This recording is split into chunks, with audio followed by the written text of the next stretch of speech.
你聞到味道啦？聞到。喂，坐陣坐陣。哇，好忙好忙，大佬啊！點啊？係我啱啱頭先同阿關禮傑辦完年貨咧，一聽到你話請食嗰啲特別啲開年家鄉餸咧，即刻飛嚟啊！我為食啊嘛！其實我話你係憑空而照啊！喂，你知唔知啊？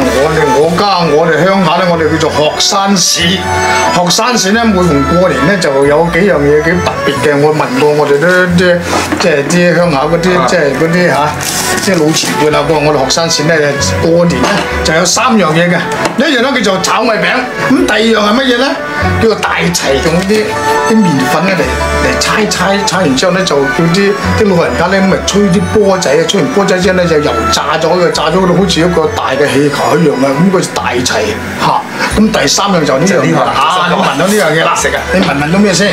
蒜頭。係啦，嗱呢個大蒜啦，你睇我家整嘅咩大蒜咧？我哋最特別嘅呢樣嘢就係我爸爸教我媽媽，我媽媽教我仔嘅媽媽。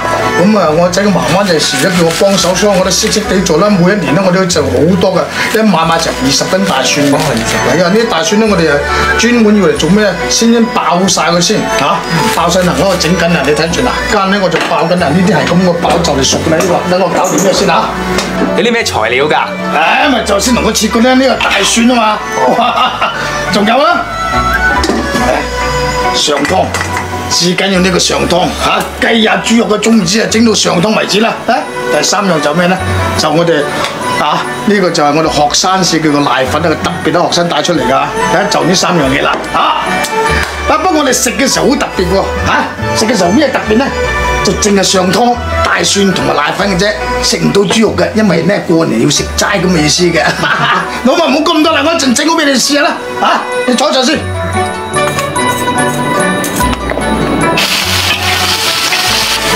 聞到味道咧，正嘅，你一陣試就知道啦。嗱，啲瀨粉又唔能夠太耐時間喎，啱啱熟咁，所以呢樣嘢就講手勢啦。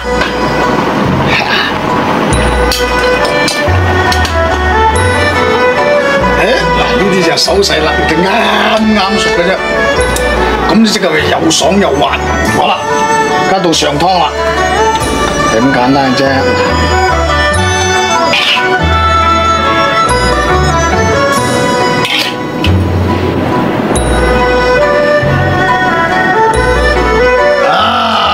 完成呢個作品啦！哇，好嘢咧！其實咧過年食呢啲家鄉菜咧有咩特別意思嘅咧？咁我哋學山市咧我哋學山即係我鄉下就好興嘅，就將年初1食到年初8嘅。你知唔知啊？大蒜瀨粉，大蒜，你知點解咧？中意做大生意嘅人咧，越做嘅越大就越做越化蒜。咁啲後生仔讀書嗰啲咧食咗聰明開氣，咁嗰啲蒜水特別醒啲嘅。喂，你不妨試下。我覺得我要試一試。嚟點個關注不迷路。謝謝。